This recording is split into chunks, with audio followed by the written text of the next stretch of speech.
देश बांटने वाली ताकतों का दहन करें मोदी। दोस्तों, हमारे YouTube चैनल और Facebook पेज पर पहली बार आए हैं तो वीडियो को लाइक व आर के वीडियोस चैनल को सब्सक्राइब कर लें और हमारे राजू दास Facebook पेज को भी फॉलो कर लें। समाज में जातिवाद, क्षेत्रवाद जैसी विकृतियों को खत्म करना होगा। प्रधानमंत्री नरेंद्र मोदी ने मंगलवार को लोगों से समाज में सौहार्द को नुकसान पहुंचाने वाली जातिवाद, क्षेत्रवाद जैसी विकृतियों को खत्म करने का आह्वान किया। उन्होंने कहा कि दशहरा उत्सव को देश में हर बुराई पर देशभक्ति की जीत का प्रतीक भी बनाना चाहिए। नई दिल्ली के द्वारका सेक्टर 10 स्थित रामलीला मैदान में रावण दहन समारोह में प्रधानमंत्री मुख्य अतिथि के रूप में पहुंचे। यहां उन्होंने रावण दहन से पहले भगवान राम, सीता और लक्ष्मण के स्वरूपों की आरती उतारी। प्रधानमंत्री ने कहा, विजयादशमी अत्याचारी रावण पर भगवान राम की विजय का पर्व है, इसलिए हम हर साल रावण दहन करते हैं। यह पर्व हमारे लिए संकल्पों का पर्व है, उन्हें दोहराने का पर्व है। इस बार हम विजयादशमी तब मना रहे हैं जब चंद्रमा पर चंद्रयान को गए 2 माह पूरे हो गए हैं। कहा, हम गीता का ज्ञान भी जानते हैं और विज्ञान भी जानते हैं, शक्ति पूजा का संकल्प भी जानते हैं और नवरात्रि में माँ को याद करने वाले मंत्र भी। विजयादशमी इन्हीं विचारों का प्रतीक है। राम मंदिर भारतीयों के धैर्य की जीत का प्रतीक। मोदी ने कहा कि यह हर किसी का सौभाग्य है कि वे सदियों के इंतजार के बाद अयोध्या में भव्य राम मंदिर के निर्माण का गवाह बन रहे हैं। मंदिर कुछ महीनों में पूरा हो जाएगा। अगली रामनवमी पर रामलला के मंदिर में पूजा पूरे विश्व को हर्षित करने वाली है। भगवान राम की जन्मभूमि पर बन रहा मंदिर लोगों के धैर्य की जीत का प्रतीक है। प्रधानमंत्री ने कहा, हम दुनिया की तीसरी बड़ी अर्थव्यवस्था बनने जा रहे हैं। कहा कि नारी शक्ति को मान देने के लिए संसद ने नारी शक्ति वंदन अधिनियम पास किया। हमें भगवान राम के विचारों का भारत बनाना है। सीएम योगी ने किया प्रभु श्रीराम का राजतिलक। गोरखपुर विजयदशमी पर गोरखनाथ मंदिर से गोरक्षपीठाधीश्वर एवं मुख्यमंत्री योगी आदित्यनाथ की अगुवाई में भव्य शोभायात्रा निकाली गई। गुरु गोरखनाथ का पूजन कर सीएम रथ पर सवार हुए। मानसरोवर रामलीला मैदान में गोरक्षपीठाधीश्वर ने प्रभु श्रीराम का राजतिलक किया। शोभायात्रा का मुस्लिम और बुनकर समाज ने पुष्प वर्षा कर स्वागत किया। गोरखनाथ मंदिर में विजयदशमी पर्व का शुभारंभ मंगलवार सुबह गुरु गोरक्षनाथ के विशिष्ट पूजन अनुष्ठान से हुआ। विशेष परिधान में मुख्यमंत्री ने पारंपरिक ढंग से पूजा आराधना की। उन्होंने प्रदेशवासियों के सुख समृद्धि के लिए प्रार्थना की। राष्ट्र की हर बुराई पर राष्ट्रभक्ति का पर्व मनाना चाहिए। प्रधानमंत्री ने कहा, हमें ध्यान रखना है कि आज रावण का दहन बस एक पुतले का दहन न हो, यह दहन हर उस विकृति का हो जिसके कारण समाज का सौहार्द बिगड़ता है, उन शक्तियों का जो माँ भारती को बांटने का काम करते हैं। राष्ट्र की हर बुराई पर राष्ट्रभक्ति का पर्व मनाना चाहिए। खड़गे, राहुल, प्रियंका ने दी देशवासियों को बधाई। कांग्रेस अध्यक्ष मल्लिकार्जुन खड़गे, पूर्व अध्यक्ष राहुल गांधी तथा पार्टी महासचिव प्रियंका गांधी वाड्रा ने विजयादशमी पर देशवासियों को बधाई दी। खड़गे ने कहा कि इस महापर्व पर अहंकार और बुराइयों का अंत कर हमें सामाजिक सद्भाव, सौहार्द एवं भाईचारे को बढ़ावा देने का संकल्प लेना चाहिए। सुविधा श्रीलंका ने भारत के लिए मुफ्त वीजा शुरू किया। 25 अक्टूबर 2023। कोलंबो एजेंसी। श्रीलंका ने पर्यटन क्षेत्र में पुनर्निर्माण के प्रयासों के बीच भारत समेत 7 देशों के यात्रियों को मुफ्त पर्यटक वीजा देने की नीति को मंजूरी दे दी। विदेश मंत्री अली साबरी ने मंगलवार को यह जानकारी दी। साबरी ने कहा कि इसे 31 मार्च 2024 तक प्रायोगिक परियोजना के रूप में लागू किया जाएगा। कैबिनेट ने भारत, चीन, रूस, मलेशिया, जापान, इंडोनेशिया और थाईलैंड के यात्रियों के लिए तत्काल प्रभाव से मुफ्त प्रवेश को मंजूरी दे दी। चक्रवाती तूफान में बदला हामून, बारिश का अलर्ट। भुवनेश्वर चक्रवाती तूफान हामून भीषण चक्रवात में तब्दील हो गया है। भारत मौसम विज्ञान विभाग (IMD) ने मंगलवार को यह जानकारी दी। कई राज्यों में बारिश का भी अलर्ट जारी किया गया है।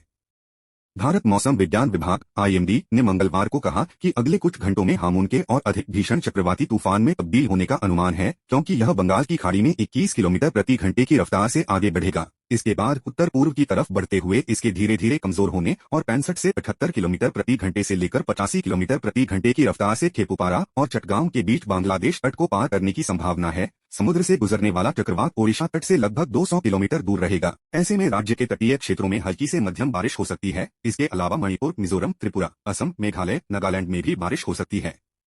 अग्निबाण लगते ही जला बुराइयों का प्रतीक रावण। देहात में दर्जन भर से अधिक जगहों पर किया रावण दहन। दशहरा पर्व को लेकर किए गए थे सुरक्षा के पुख्ता बंदोबस्त। नगर में मंगलवार को विजयदशमी का त्योहार धूमधाम से मनाया गया। पुलिस सुरक्षा में नगर में 3 स्थानों पर रामलीला मंचन के बाद देर शाम रावण दहन किया गया। SDM अखिलेश यादव ने दहन स्थल पर पहुंचकर सुरक्षा व्यवस्था का जायजा लिया और थाना प्रभारी को तीनों स्थानों पर विशेष निगरानी रखने के लिए कहा। तहसील रोड पर तहसील मैदान, किला स्टैंड एवं गुरमंडी में 3 स्थानों पर रावण दहन के साथ मेले का आयोजन किया गया। सर्वप्रथम तीनों स्थानों पर राम रावण युद्ध का मंचन किया गया। भगवान श्री राम ने रावण के नाभि में तीर मारा, तब विशाल रावण का पुतला धूं कर जल उठा। सुरक्षा के लिए भारी पुलिस बल तैनात रहा। विजयदशमी पर दहन किया रावण का पुतला फलावदा में मेले का उद्घाटन विधायक अतुल प्रधान ने किया। मेले में ग्रामीण क्षेत्रों से आए श्रद्धालुओं ने माता शाकुंभरी देवी और जहांगीर मंदिर में प्रसाद चढ़ाकर अपने परिवार में सुख शांति के लिए मन्नतें मांगी। नगर में बूढ़ा शिव मंदिर प्रांगण में पिछले कई दिनों से चल रही रामलीला में मंगलवार को राम और रावण के बीच हुए युद्ध का मंचन किया। रवि सैनी चीनू, मनोज जाटव, राजीव वाल्मीकि, राहुल सैनी ब्रिज सैनी रहे। विभीषण ने भेद बताया, राम ने अचूक तीर चलाया। दौराला लावड़।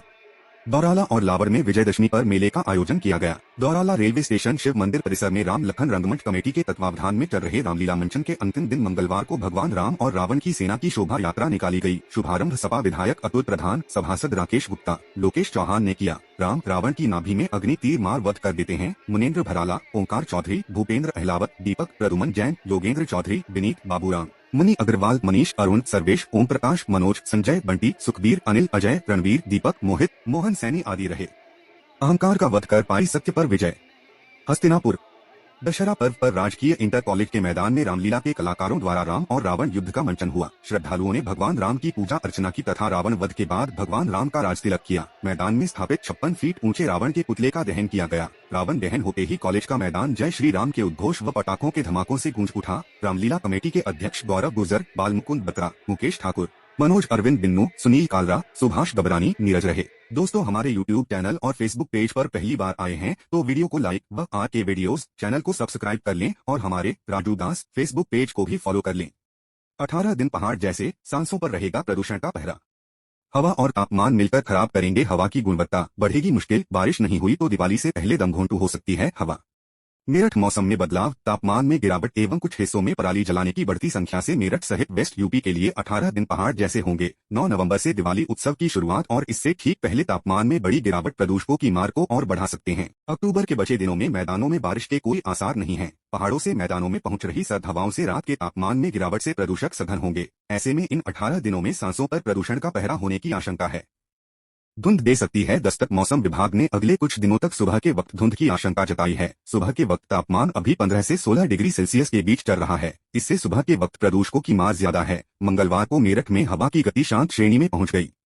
हवा की गति मंद होने और रात में तापमान की कमी प्रदूषकों को जमीन की सतह के करीब लाएगी। ऐसे में आज से प्रदूषण के साथ साथ धुंध की मार पड़ सकती है। मौसम विभाग के अनुसार मंगलवार को मेरठ में अधिकतम तापमान 31 एवं न्यूनतम 15.4 डिग्री सेल्सियस रिकॉर्ड हुआ, जो सामान्य दर्ज हुए। एक सेंटर बंद, प्रदूषण का ग्राफ नीचे। सोमवार को मेरठ देश का सर्वाधिक प्रदूषित शहर दर्ज हुआ, लेकिन इसके 24 घंटे बाद ही मंगलवार को AQI 201 रिकॉर्ड हुआ, जो खराब श्रेणी में है। सोमवार को यह श्रेणी बहुत खराब थी। हालांकि मेरठ के प्रदूषण में यह गिरावट प्रदूषकों में कमी के बजाय एक निगरानी केंद्र बंद होने से हुई है। CPCB की रिपोर्ट के अनुसार मंगलवार को 3 में से केवल 2 केंद्रों पर प्रदूषकों की ही निगरानी हुई। 4 वर्षों के 5 दिनों में प्रदूषण का ट्रेंड। तिथि 2023-2021-2020, 24-201, 180, 157, 290, 23-328, 274, 189, 261, 22-253, 313, 208, 232, 21-208, 185, 267, 339, 20-157, 173, 245, 258। स्रोत CPCB। ट्रांसफार्मर चोरी करने वाला अंतर्राज्यीय गैंग पकड़ा। वेस्ट यूपी के जिलों में ताबड़तोड़ वारदात दे चुके अंजाम। चोरी के बाद गाजियाबाद के फैक्ट्री मालिक को बेचते थे माल। मेरठ जानी पुलिस ने नलकूप और गांवों के बाहर लगे बिजली ट्रांसफार्मर चोरी करने वाले अंतर्राज्यीय गैंग के 3 बदमाशों और माल खरीदने वाले 2 कबाड़ियों को गिरफ्तार किया है। आरोपियों की निशानदेही पर लाखों की कीमत का माल बरामद किया गया है। आरोपियों से पूछताछ में खुलासा हुआ कि उनके गिरोह के कुछ साथी फरार हैं। गाजियाबाद के एक बड़े फैक्ट्री मालिक का नाम भी सामने आया है, जो चोरी के माल को खरीद इसे गलाकर इस्तेमाल करता था। पुलिस ने मुकदमा दर्ज किया है। जानी पुलिस ने खुलासा किया कि सोमवार देर रात भोला झाल चौराहा पर चेकिंग के दौरान कुछ संदिग्ध युवकों को पकड़ा था। आरोपियों से ट्रांसफार्मर का सामान बरामद किया गया। पूछताछ में आरोपियों की पहचान अंकित कश्यप निवासी कंकरखेड़ा, विशाल निवासी प्रतापुर और रोहित निवासी गाजियाबाद मोदीनगर के रूप में हुई। आरोपियों को थाने लाया गया और पूछताछ की गई। खुलासा हुआ कि यह गैंग वेस्ट यूपी के कई जिलों में ट्रांसफार्मर चोरी की वारदात अंजाम दे चुका है। गिरोह में मोहित, सलमान, फरीद, साजिद अलवी, कुणाल, अंकित और फरीद भी शामिल बताए गए। आरोपियों की निशानदेही पर कुछ अन्य सामान बरामद किया गया। जानी थाने में मुकदमा दर्ज किया गया है। विधायक ने उठाया था ट्रांसफार्मर चोरी का मामला। सरधना विधायक अतुल प्रधान ने पिछले माह ट्रांसफार्मर चोरी का मामला जिला पंचायत कार्यालय में हुई मीटिंग के दौरान उठाया था। खुलासा किया था कि करीब 500 ट्रांसफार्मर चोरी हो चुके हैं और पुलिस खुलासा नहीं कर पाई है। इसके बाद शासन तक मामला पहुंचा और मेरठ पुलिस प्रशासन और विद्युत विभाग के अधिकारियों से रिपोर्ट मांगी गई थी। इनकी हुई गिरफ्तारी। 1 अंकित कश्यप निवासी डाका, कंकरखेड़ा, दर्ज मुकदमे 17। 2 विशाल निवासी छज्जूपुर, प्रतापुर, दर्ज मुकदमे 18। 3 रोहित कश्यप निवासी भनैड़ा, मोदीनगर गाजियाबाद, दर्ज मुकदमे 46। 4 वसीम निवासी हरमुखपुरी, मोदीनगर गाजियाबाद, दर्ज मुकदमे 17।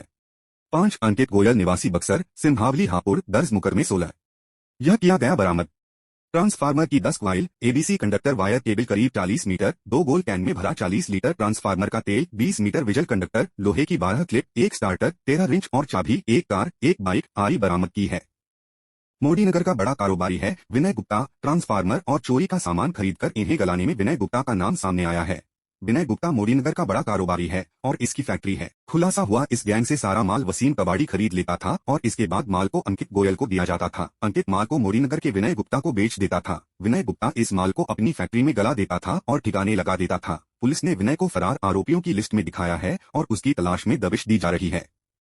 मोदीनगर में दबिश देकर खरीदार दबोचे। आरोपी अंकित, विशाल और रोहित ने खुलासा किया कि उनका गैंग ट्रांसफार्मर का माल चोरी करने के बाद इसे मोदीनगर में वसीम कबाड़ी को बेच देते थे। इसके बाद पुलिस टीम ने दबिश देकर वसीम को मोदीनगर में गिरफ्तार किया। वसीम ने बताया कि वह मोदीनगर में अंकित गोयल को माल सप्लाई करता था। इसके बाद पुलिस ने अंकित गोयल को गिरफ्तार कर लिया। इसके बाद मोदीनगर के बड़े कारोबारी और फैक्ट्री मालिक विनय गुप्ता के नाम का खुलासा हुआ चोरी का सारा माल विनय खरीदकर अपनी फैक्ट्री में लगाकर बेचता था। ये आरोपी फरार। लोहा और सामान गलाने वाले विनय गुप्ता समेत मोहित, सलमान, फरीद, साजिद अलवी, कुणाल, अंकित पुत्र शाहराज कश्यप और फरीद को फरार दिखाया है। कुल मिलाकर 8 आरोपी फरार हैं। पुलिस टीम ने ट्रांसफार्मर का सामान चोरी करने वाले गैंग का भंडाफोड़ करते हुए 5 आरोपियों की गिरफ्तारी की है। कुछ सामान बरामद किया है। मोदीनगर का एक फैक्ट्री मालिक चोरी का माल खरीदकर गलाता था, इसलिए उसे भी आरोपी बनाया गया है। फरार आरोपियों की तलाश की जा रही है। रोहित सिंह सजवान, एसएसपी मेरठ। दुर्गा महोत्सव के अंतिम दिन उमड़ी भीड़, मांगी मनौती। 5 दिवसीय दुर्गा महोत्सव के अंतिम दिन लोगों में माता रानी के दर्शनों का विशेष उत्साह दिखाई दिया। माता के अनेक रूपों की पूजा। हस्तिनापुर कस्बे में चल रहे श्री दुर्गा पूजा महोत्सव में अंतिम दिन मंगलवार को भक्तों ने माता के अनेक रूपों की पूजा अर्चना की। पूजा महोत्सव में अंतिम दिन श्रद्धालुओं की भीड़ रही। नगर में 3 स्थानों पर दुर्गा पंडाल सजाए गए। 5 दिवसीय दुर्गा महोत्सव के अंतिम दिन लोगों में माता रानी के दर्शनों का विशेष उत्साह दिखाई दिया। मां दुर्गा पूजा महोत्सव में बंगाली बाजार स्थित सार्वजनिक दुर्गा मंदिर में प्रतिष्ठाचार्य अमित कृष्ण ने दशमी पूजन का महत्व बताया। सायंकाल में मां दुर्गा, भगवान गणेश व कार्तिक आदि देवताओं की महापूजा व आरती की गई। महोत्सव में चंदन साधु, बबलू, विश्वास समेत कमेटी के समस्त पदाधिकारी व सर्व समाज का सहयोग रहा। कस्बे की बीबला रामकृष्ण बंगला एकेडमी में भी पूजा महोत्सव में सैकड़ों श्रद्धालुओं ने मां के दरबार में मत्था टेककर मनोकामनाएं पूर्ण की। दौराला में माता के भजनों पर जमकर झूमे श्रद्धालु। दौराला रामनवमी पर सोमवार देर रात समाज सेवी संजय प्रधान द्वारा माता का जागरण कराया। भजन गायक हरजीत दीवाना के भजनों पर श्रद्धालुओं जमकर झूमे। केंद्रीय राज्य मंत्री डॉक्टर संजीव बालियान ने पहुंचकर दीप प्रज्वलित कर शुभारंभ कराया। दौराला निवासी पूर्व क्षेत्र पंचायत सदस्य शीलू चौधरी और वरिष्ठ समाज सेवी संजय प्रधान ने रामनवमी पर माता के जागरण का आयोजन कराया। दिल्ली के प्रसिद्ध भजन गायक हरजीत दीवाना, वंदना, आकांक्षा मित्तल ने भजनों की प्रस्तुति दी। मुख्य आरती शीलू चौधरी, संजय प्रधान, कार्तिक चौधरी, तनिष्क चौधरी ने की। जागरण में पहुंचे केंद्रीय राज्य मंत्री डॉ संजीव बालियान, पूर्व विधायक संगीत सोम, पूर्व सांसद हरेंद्र मलिक, उत्तर प्रदेश राज्य निर्माण एवं श्रम विकास सहकारी संघ अध्यक्ष यशवीर सिंह, रालोद महिला प्रकोष्ठ की राष्ट्रीय अध्यक्ष मनीषा अहलावत, पूर्व विधायक चंद्रवीर सिंह, एमएलसी धर्मेंद्र भारद्वाज, अजय भराला रहे। मंगलवार सुबह तारा रानी की कथा के बाद प्रसाद का वितरण किया। चेयरमैन देवेंद्र चौधरी, अमर अहलावत, ब्रजवीर सिंह, विक्रांत अहलावत, निरंकार चौधरी रहे। विसर्जन यात्रा निकली। मवाना मोहल्ला हीरालाल में लक्ष्मी सहाय स्ट्रीट में चल रही श्री दुर्गा पूजा महोत्सव का विधि विधान से हवन पूजन व भव्य शोभा यात्रा निकालकर समापन किया। मूर्ति को विसर्जित किया गया। अरविंद शर्मा, रविंद्र मोहन, कृष्ण मोहन पालीवाल, सत्यम शर्मा, अनुराग गौतम, शालू गौतम, अभिषेक गौतम, रिंकू रहे। दोस्तों, हमारे यूट्यूब चैनल और फेसबुक पेज पर पहली बार आए हैं तो वीडियो को लाइक व आर के वीडियोस चैनल को सब्सक्राइब कर लें और हमारे राजू दास फेसबुक पेज को भी फॉलो कर लें। हमास आतंकियों की इजरायली बंधकों से हैवानियत का खुलासा। अपहृत महिला ने रिहाई के बाद 2 सप्ताह का डरावना अनुभव साझा किया। हमास के कब्जे से रिहा हुए 2 बंधकों में से एक 85 वर्षीय योचेवेद लिफ्शिट्ज ने प्रेस कॉन्फ्रेंस में पिछले 2 सप्ताह का अनुभव साझा किया है। उन्होंने बताया कि हमास के लड़ाकों ने उन्हें लाठीडंडों से पीटा। लिफ्शिट्ज ने बताया, उन्हें किबुत्ज से मोटरसाइकिल पर ले गए थे। उन्हें एक दरवाजे से गाजा ले जाया गया। इस दौरान उन्हें कई जगह चोटें आईं। उनको सांस लेने में भी तकलीफ हो रही थी। इजरायली सरकार ने अरबों रुपए सीमा पर बाड़बंदी करने में खर्च कर दिए, लेकिन हमास को घुसने से नहीं रोक पाया। उनकी बेटी शैरोन ने कहा कि उनकी मां को कई किलोमीटर तक पैदल चलने पर मजबूर किया गया। 5 बंधकों पर एक गार्ड। लिफ्शिट्ज ने बताया कि हर 5 बंधकों की निगरानी के लिए एक गार्ड मौजूद था। उन्होंने बताया कि सुरंगों में रहने के दौरान उन्हें और उनके ग्रुप को खाने में सफेद चीज और खीरे दिए गए। यही खाना हमास के लड़ाके भी खा रहे थे। साफ सुथरी जगहों पर रखा। लिफ्शिट्ज और 24 अन्य बंधकों को सुरंगों में ले जाया गया। उनको साफ सुथरी जगहों पर रखा गया था और सोने के लिए गद्दे दिए गए। हर 2 से 3 दिन के अंदर एक डॉक्टर उनकी निगरानी के लिए आता था। गाजा ले जाते समय घायल हुए एक बंधक का इलाज किया गया। सुरंगों का नेटवर्क तैयार। शैरोन ने कहा कि हमास ने सुरंगों का एक बड़ा नेटवर्क तैयार कर लिया है। शैरोन ने इन सुरंगों की तुलना मकड़ी के जाल से की। लिफ्शिट्ज की बेटी ने बताया कि हमास के लड़ाकों ने उनकी मां के गहने और घड़ी तक उतरवा ली। बच्चों को मोबाइल की लत जवानी में दिल कमजोर होने का कारण। अध्ययन में दावा, ऐसे युवाओं में हृदयाघात और स्ट्रोक की भी संभावना अधिक। बचपन में स्क्रीन पर अधिक समय बिताने से युवावस्था में हृदय रोग का खतरा बढ़ जाता है। ऐसे युवाओं में दिल के दौरे तथा स्ट्रोक की संभावना भी अधिक होती है। कुओपियो में पूर्वी फिनलैंड विश्वविद्यालय और European society of cardiology Congress 2023 में प्रस्तुत नए अध्ययन में यह दावा किया गया है। शोधकर्ताओं के अनुसार बचपन और किशोरावस्था के दौरान television, video game, mobile phone और टैबलेट के सामने अधिक समय बिताने के कारण बच्चे शारीरिक गतिविधि नहीं करते, एक ही जगह बैठे रहते हैं। इससे दिल का वजन बढ़ जाता है। यह अध्ययन फिनलैंड विश्वविद्यालय के एंड्रयू एकबाजे के नेतृत्व में किया गया था।